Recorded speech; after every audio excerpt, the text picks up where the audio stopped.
Welcome, everyone.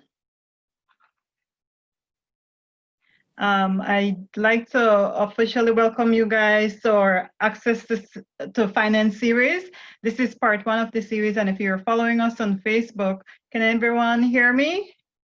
Okay, so I'd like to introduce myself. My name is Nikki Agustin. I am the marketing manager for BELTRAIDE, and we have with us here today Henry Wade from IDB, who will be giving a presentation for their Beyond Tourism Innovation Challenge. We also have with us Dr. Leroy Almendares, who is the Executive Director for BELTRAIDE. So just a quick background on this. So what we're doing here, BELTRAIDE conducted a survey in May of this year. And that survey was among our businesses and entrepreneurs across the country. And we looked for recommendations from them in terms of what they were looking for.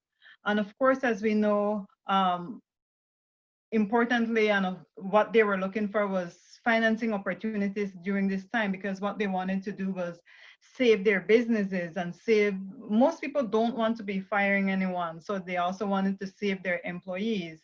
So with that in mind, we kind of reached out to some of the organizations that we knew offered financing opportunities. And so IDB were already doing their Beyond Tourism Innovation Challenge. So we thought it was a great opportunity to invite them to do the first from this series. Without further delays, of course, I want to introduce Dr. Almendares, who will be giving us an official welcome. Dr. Almendares? Thank you very much, Ms. Augustine, Marketing Manager for BELTRAIDE and the host of this webinar. Indeed, I must say that it is very timely because of the times that we're living in. I mean, when I like to show that I can remember the date when the first confirmed case was announced in Belize on March 23rd. And I think usually my question is, where were you on March 23rd? That morning when the Prime Minister announced that we now have the first confirmed case of COVID-19 in Belize, we knew that the coronavirus or the novel coronavirus, however we want to refer to it, had become a pandemic, but there was a level of immunity, of invincibility. But if you remember carefully, even the Prime Minister kept saying it's not if, but when. And so when it was announced, and then as different measures were taken, and the small businesses and other businesses in terms of lockdown and all of these strict measures, it became a real issue for many of these enterprises. But I want to throw some information out there. We were doing not only a research, but there are a lot of efforts in terms of economic recovery. And between 2015 and 2017, we just wanted to see how many micro, small, and medium enterprises, including large enterprises, we had. And it amounted to something like 11,704, with 6,500 being micro enterprises, over 4,000 being small. And then it lessens, as they get bigger. But over 57% of them, as the number increase, are still micros. As Nikki mentioned, there was this survey. The survey was done by BELTRAIDE, and really, I think we referred to it as a rapid assessment. And from those that we got, 54% of them were micros, but over 83% are micro, small, and medium. It says to us, and the statistics show, that only 7%, and on a declining basis, are really large enterprises. So some of these enterprises are saying, if we do not get any kind of assistance, we might have to close our doors. Over 70% of employment are from MSMs, and in Central America, over 80% are from MSMs. So survivability of this sector is very important. And for all the work that Nikki and the team put into getting this webinar started, and the financial institutions being so willing to participate in it, we know we have met with some of them already. It tells you how timely this is, because this is one of those needs that is being fulfilled. And so I just want to say, participate, ask questions, and know beyond this webinar that all of us at BELTRAIDE, I see Hero here, Nikki is here, and others are joined in. We are here to provide that necessary support, capacity building, holding your hands in terms of understanding financial management, because resiliency must be built into your operations. And so we can help you to build that resilience. But this is a case of, we need the village. Let us form that village and help with the survivability of this sector. And so with those words, I want to say welcome and enjoy, but really participate.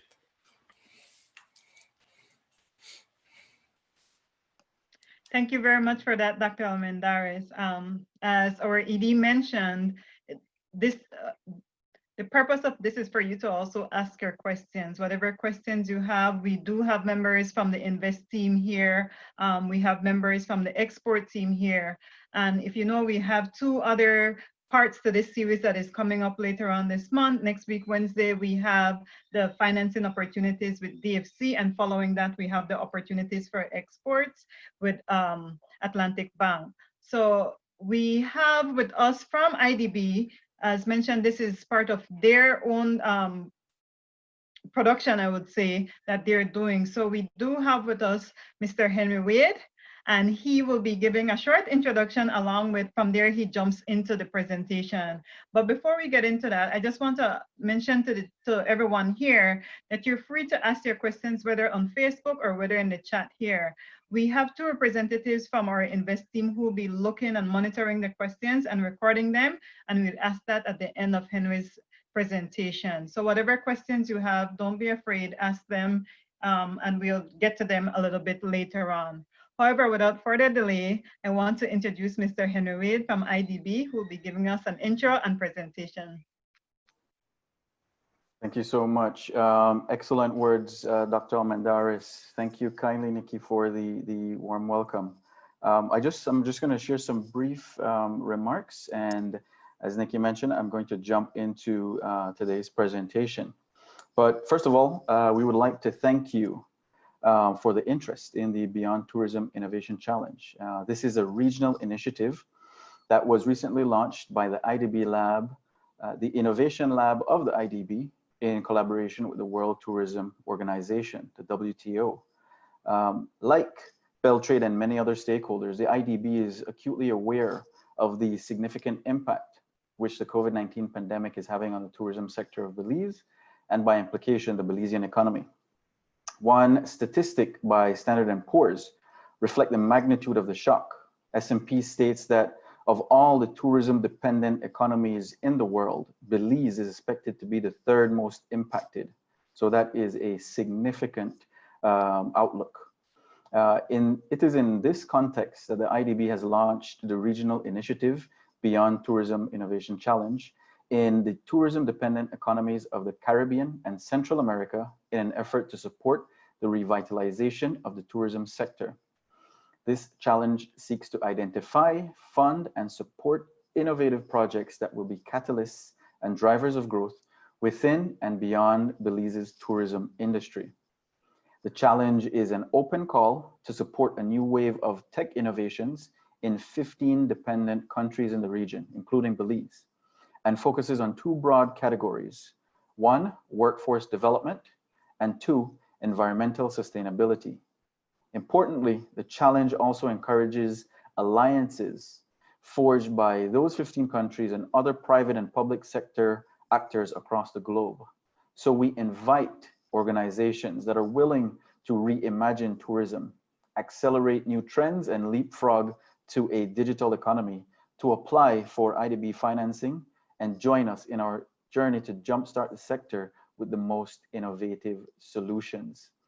Of course, the IDB will continue to engage our partners and our member countries, and we're happy to join the cadre of innovators around the globe who are rethinking tourism. Notwithstanding the difficult times, we believe that this resilient sector can embrace new development solutions drawing on technological innovation to emerge stronger than ever and catalyze rapid economic and social inclusion across the globe. So we look forward to working together to support the transformation of the sector ignited by innovation. Thank you. And I also want to share that those remarks were shared by Dr. Rogers. She is the country representative to Belize, but unfortunately she was unable, she was called away to an urgent meeting, so she was unable to join us for those opening remarks.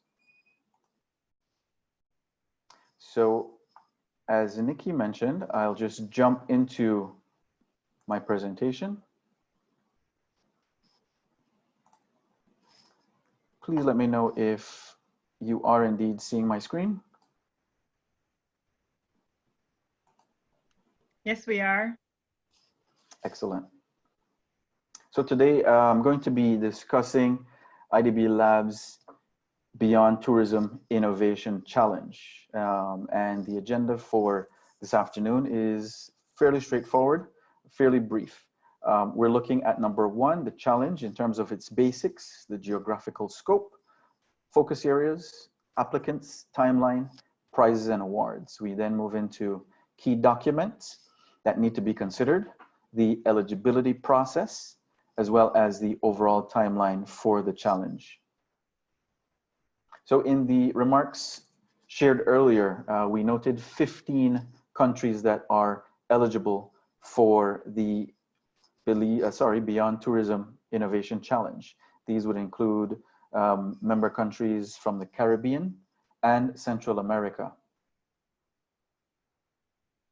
With regards to the challenge, we're looking for ready to implement solutions or models to revitalize the tourism sector.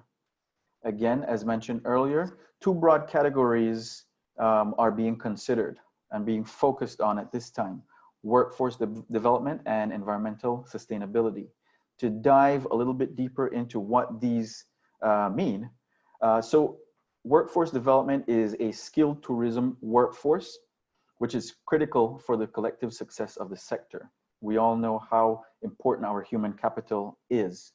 A qualified, well-trained, motivated, and resilient workforce prepared to attract travelers and respond to the global tourism demands and expectations is essential. The industry must invest in upskilling and reskilling its human capital and develop new talent by supporting entrepreneurship in tourism.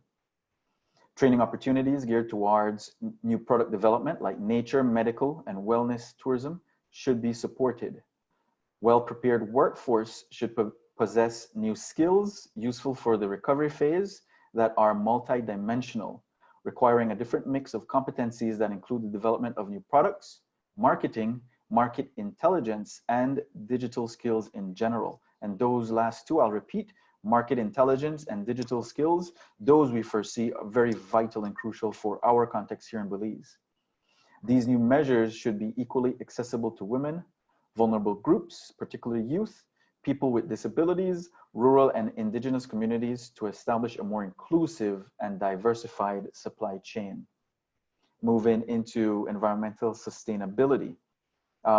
Examples would include circular economy models, smart agricultural inputs and practices.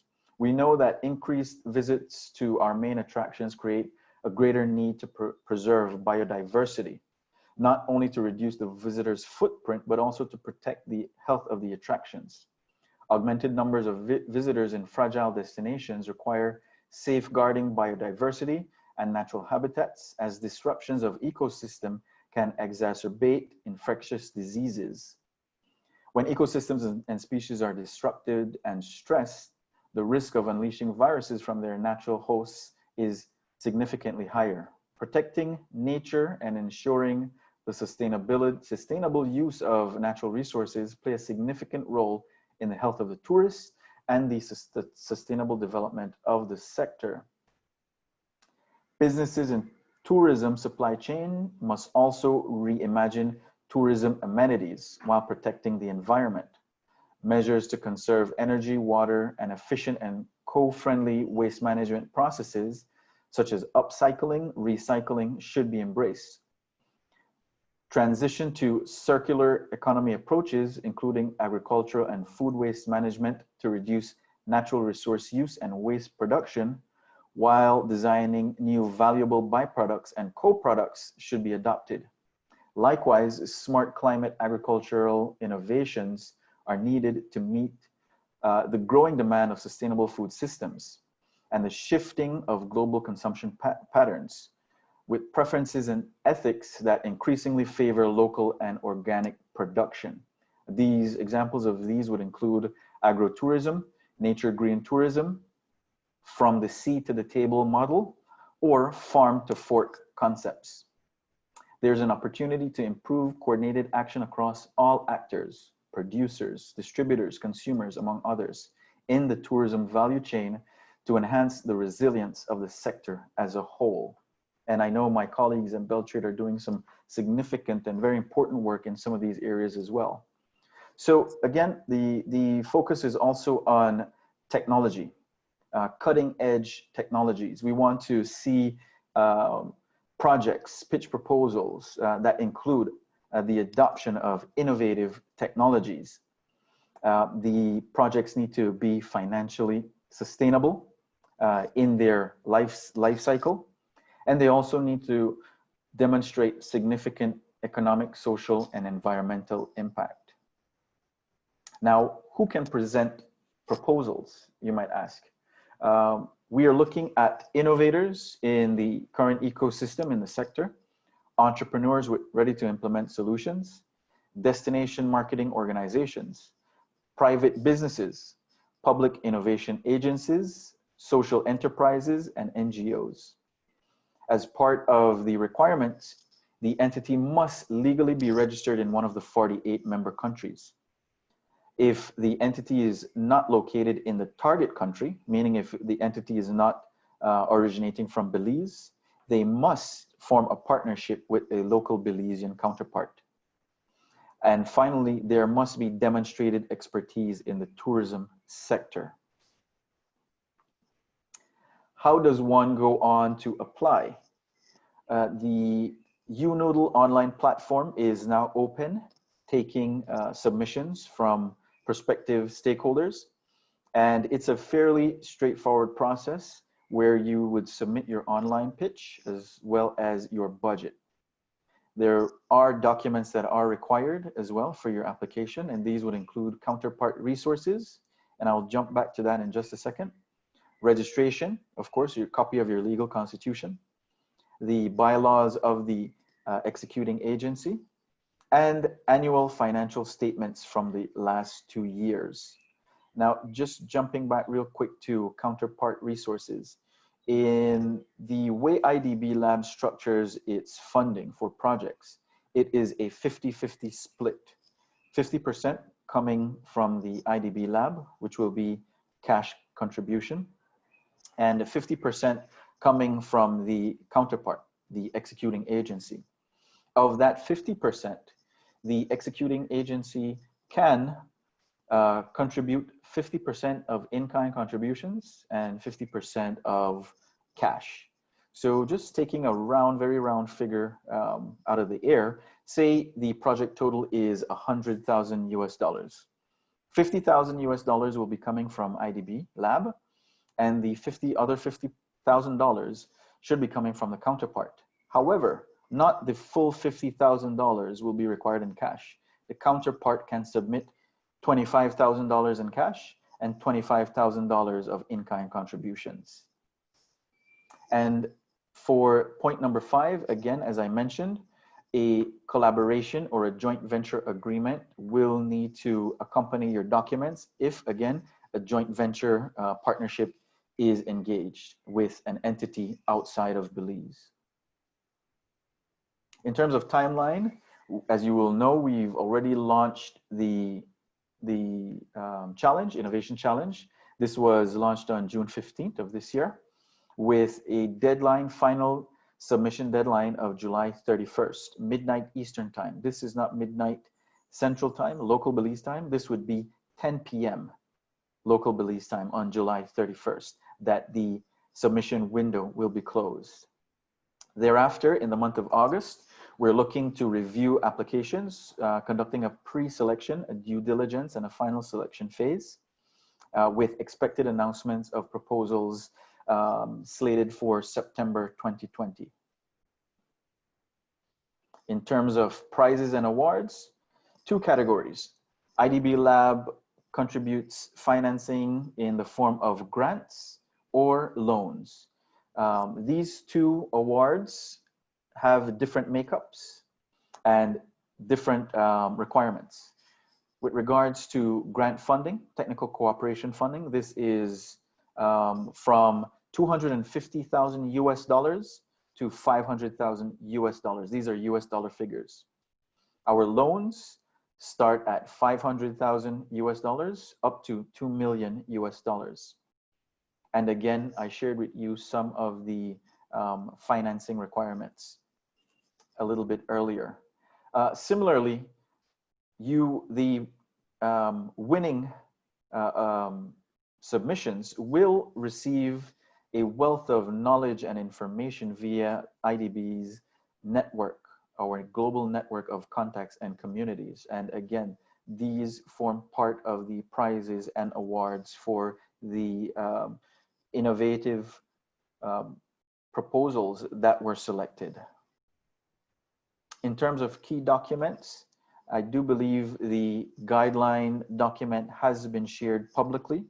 And in that guideline, it contains the context of the challenge, the types of applicants further in more detail, the award criteria as well, details on the financing and the requirements to secure those financing tools, the evaluation criteria, selection process, timelines, and of course, legal disclaimers. I want to make a quick plug in here.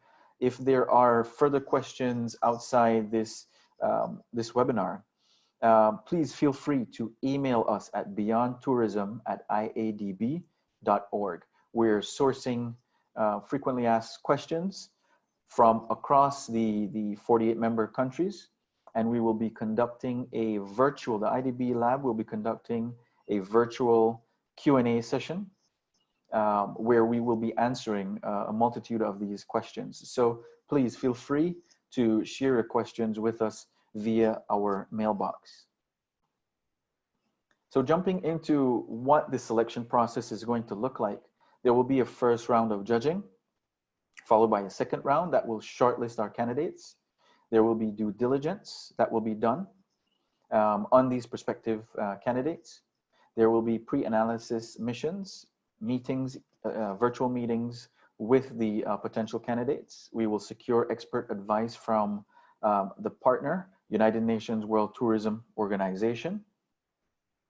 And finally, there will be a final selection process, a virtual eligibility round, which is a third round leading to eligibility. There will be official notifications to the applicants in writing and external notifications as well. And finally, there will be a team formation that will take place and move the project forward. And here is our timeline in terms of what we're looking at with regards to the scope of the project. We are in the first week of July, so we're still soliciting entries. And again, that window closes on the 31st of July, the end of this month. We then move into our due diligence and selection phase.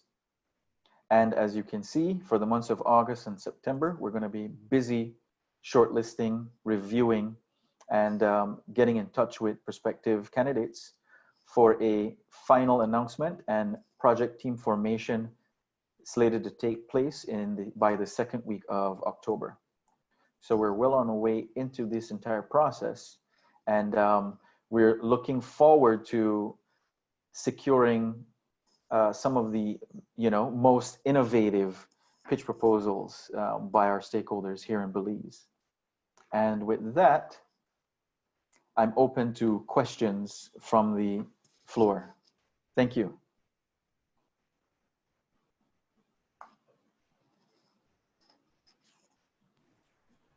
Okay, thank you. Thank you very much, Henry, for the presentation.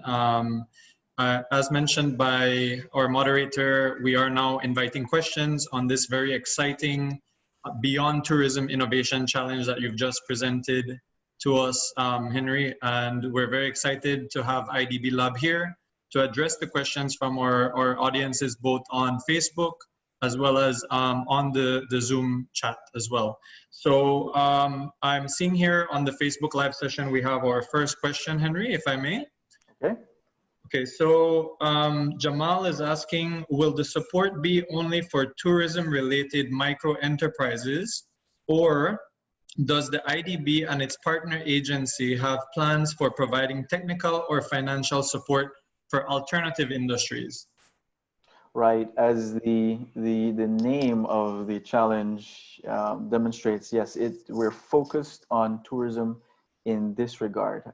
Again, if I can go back real quick to the two categories, we're looking at workforce development and environmental sustainability that can impact, transform, and revitalize the tourism sector. So yes, at this point, for this specific challenge, the IDB Lab is focused on tourism. However, with regards to projects outside the scope of this challenge, the IDB Lab is open to receiving pitch proposals that would speak to a different sector that would have significant environmental, social, and economic impact to Belize. So please don't think that this is a one-off situation. This is a particular challenge. Of course, as Dr. Almendaris mentioned in his remarks, opening remarks, we're being hit significantly by the COVID-19. The impact is demonstrated, all across the various sectors, tourism being one of the most significantly hit. So this challenge is geared specifically towards that sector. However, IDB Lab is open to receive pitch proposals for projects outside of this sector. Thank you. Thank you very much, Henry. So as I mentioned that we're representing the Belize Invest Generation Unit. My name is Hiro Balani, but we also have Ms. Fiona Coleman Espejo, our manager for aftercare, who will also be taking questions. And I believe there's a couple more for you, Henry. Sure. Okay. And we're also encouraging those following us on Facebook. Of course, you can ask your questions in the comments. We'll be grabbing questions from there also. So it's between the Facebook and the Zoom link.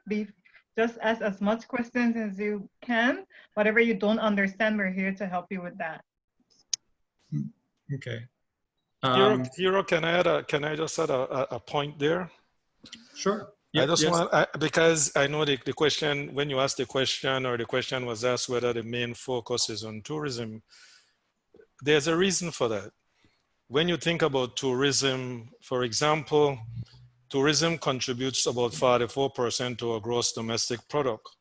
A shock, which is, we always figured or thought that if there was ever, and refer to it as an exogenous shock or an external shock to tourism, there are so many value-added services that were created because of the tourism product. So let us say you revive tourism and there's a focus, and where you see that start to recover, we can see some of these services also recover. I know Henry mentioned the integration of technology, but quite a number of them have also pivoted. So this is a great opportunity for those value-added services as well. Whenever you see this industry starts to recover, those employment that was lost, imagine unemployment went from, the number of people who applied for unemployment relief went from not much, and when you notice it went as much as 80,000 or so people. Of course, over 43,000 people were rarely serviced, but it tells you how impactful and impacted the economy was when we had this great downturn. So focusing on tourism here, according to what Henry is saying, when you think about it, not only the value adding, but through a multiplier effect, if you revive this industry, there are so many employment and new forms because of pivoting that either will be created or recovered. I just wanted to add that. Thank you, Dr. Almendares. If I can also believe... compliment a little bit on Dr. Almendares' words, recall this is a regional challenge as well. And in terms of the impact across the board, the tourism sector has been the most significantly hit. So while we're focused today on Belize, this challenge, this innovation challenge, is actually a regional scope, 15 countries across Central America and the Caribbean. So just wanted to also remind everyone of that. Okay. Good afternoon once again. Thank you for that, Henry. We have a question from BK Creative Belize. They're asking what is considered a business in tourism sector?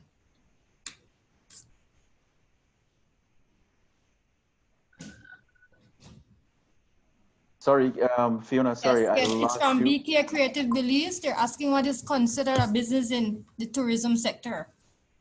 What is considered a business in the tourism right in the tourism sector, right? Okay, well, I mean, it ranges from your resort, your hotel, your hospitality type services, different products that you sell. Also, you have indirect businesses that also fall under that sector. Agriculture, as we know, the resorts need to secure agricultural products. There are different services that must be utilized by not only the tourists, but also the operators of resorts, hotels themselves. So there's a multitude of different types of businesses. There's a multitude of different types of services, and there's also indirect linkages with other sectors, agriculture, tourism, for example. So it's very far reaching. Excellent. Okay, thank you for that. Thank you, Henry. And I believe before we move to Abner's question, there's a question for Dr. Almendares as well on the survey. I believe that Joanne had a question about were all of the MSMEs that responded registered MSMEs, and are they all active? Okay, thanks, Hiro. I think I saw the question, and I think they're focusing not only on the survey. I also called out some other numbers, right? So the numbers that I called out were 6.5, over 4,000, etc. And this information was collected from the Statistical Institute of Belize. What, in terms of registered versus non-registered, what they collect are registered enterprises. But our focus, BELTRAIDE's focus, is also to help to formalize the informal, because they are also affected. And remember, they do have a contribution to macroeconomic recovery. So there will be a way, an approach, you know, a very careful approach, because normally there's always this fear, oh, you want to formalize me because you want me to pay taxes. No, we're asking you to become formalized because there are so many benefits that you can get from formalization, because we do have present programs that you can benefit from if you're formalized. So the 6.5, etc., these are numbers that are reported, but it's a fair question, because what has to also happen is to go back into that database and to see how many of these are really active and clean up the database so we have a very clear understanding. Was as 2020, we are not sure what the total amount of micro, small, and medium enterprises really are. Definitely. Thank you as well for that, Dr. Almendares. I believe Fiona has another question from Abner. Yes, we have one from Mr. Bakab. He's saying, I have a project geared to medical tourism, directly involving scuba divers, specifically treating divers suffering from decompression. He's asking, how can IDB help to make this project become a reality? The project cost is about 250,000 USD with a return of 30% yearly. And can you also share your details, Mr. Henry Wade? Your contact details, sorry. Yes, certainly, yes. I can share my email. I will provide that. With regards to his question on the support for his project, there's a process in which projects are reviewed, vetted, and ultimately approved. So we would invite Mr. Abner, if I'm not mistaken, for him to get in touch with us, share his pitch proposal, his submission, and then we can move on to discussions. There are criteria that we look at. There's an evaluation process. There are certain requirements that the proposed executing agency will need to meet. There are counterpart contribution requirements that he would also need to consider as well. And so there's a process in which we will need to review that document, dialogue with him, and take discussions further. So I can share my contact details. I guess someone can share that in the Facebook chat. Yes, do that. And we'll share it in the chat as well. Thank you. Certainly. Thanks. Perfect. Thank you. Thank you as well, Henry, and very engaging questions. Again, thank you for all the questions that are coming in. We have one more from Facebook on our Facebook Live feed from Jamal. And I believe this is more of a policy question. Since most of the foreign dollars remain in foreign accounts and the magnitude of foreign investment, what policy is in place to ensure that the finance is spent in country for other partner countries, such as demands from international financial institutions? So I believe that the question being asked, Henry, is, are there any requirements from the IDB as an IFI about where the financing and also the foreign exchange needs to be, or any type of transactional requirements? Right. Well, it will, again, when we're designing these types of projects, we're looking at your budget. If we're talking financing and expenditure and procurement, certain things based on the project design can be secured and procured locally. There will be certain elements, certain items, certain services, different products that will need to be sourced from an external provider, which cannot be found here in Belize. So there are those considerations that need to take place. There's no specific policy that says 100% of the funds ought to be spent locally in the country. It would provide too many challenges in terms of external goods and services that need to be procured during the execution of the project. Okay, excellent. Thank you so much. I believe that Mrs. Coleman has a question from Carl. Yes, Carl is asking, the person is currently working on a business proposal. It's not in direction of tourism. They're looking at 250,000 US.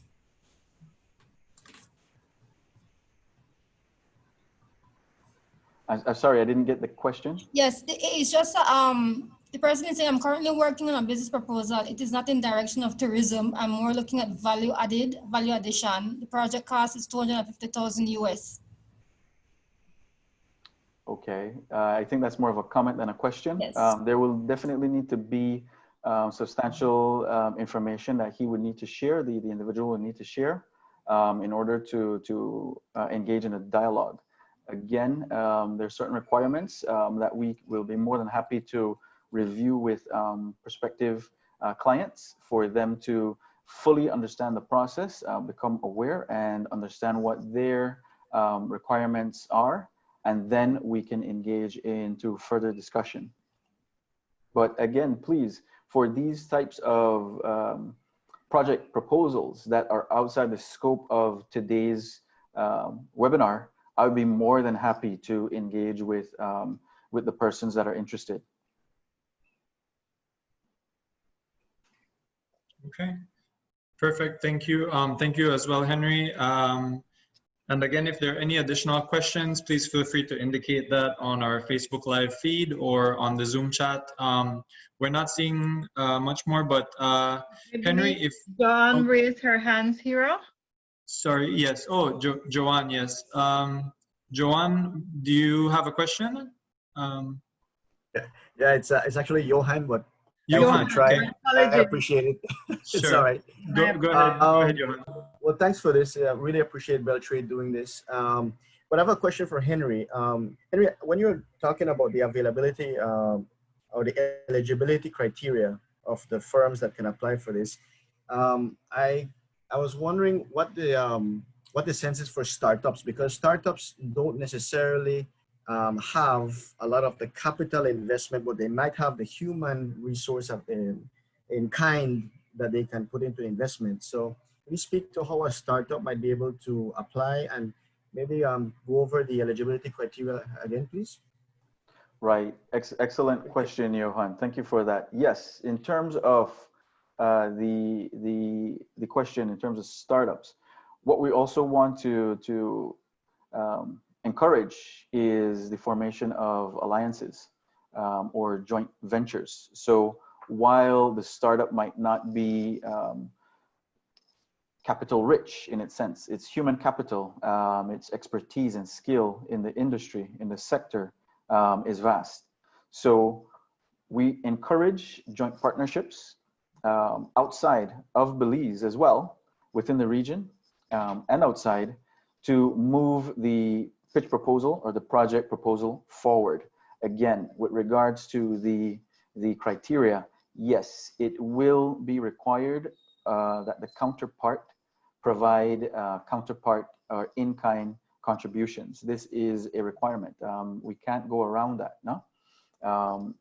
If I can share the figures as well, the grant financing will start at $250,000 US up to $500,000. So if we're looking to go the route of grant technical cooperation, the counterpart would need to provide $125,000 US of contribution.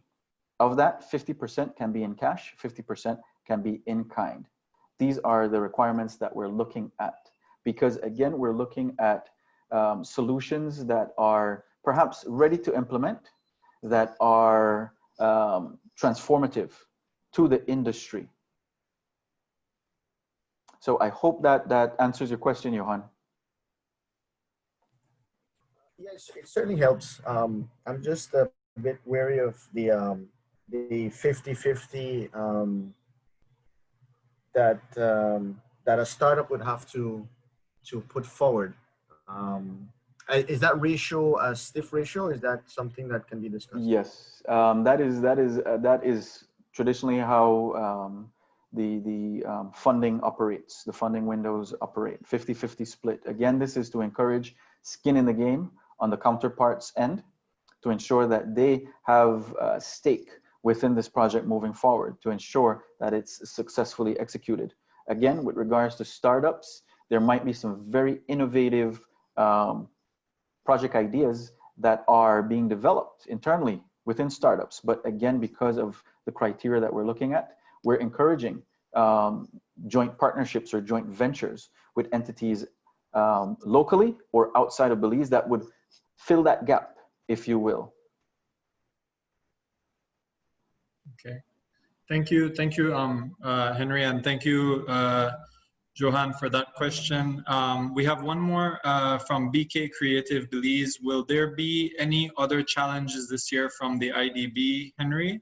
For example, on the orange economy or other industries or other sectors? If you can share.